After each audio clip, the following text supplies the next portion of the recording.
galerinha do YouTube, eu estou aqui para trazer mais um vídeo tutorial para vocês e vou ensinar como baixar e instalar fontes de letras no PC.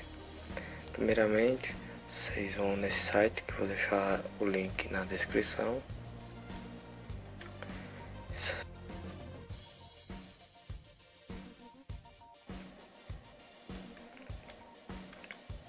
Tem vários tipos de fontes, bem organizado o site.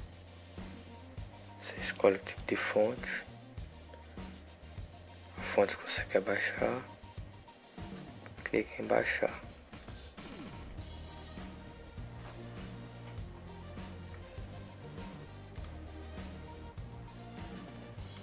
Extrai a fonte para o local desejado.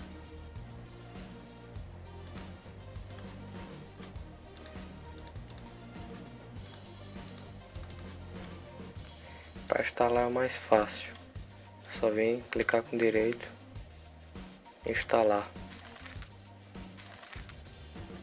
Pronto, sua fonte está instalada. Agora vamos ver se instalou de verdade.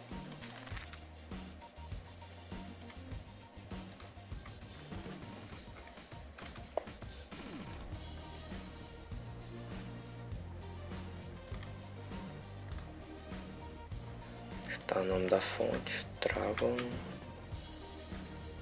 Tá aqui a fonte. Aumentar o tamanho aqui a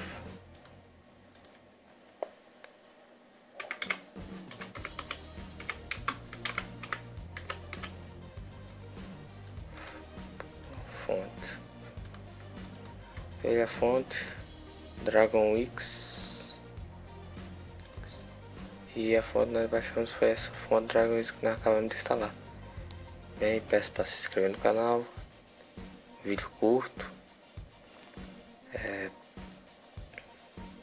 Adicione aos favoritos. Isso é tudo, pessoal. Valeu!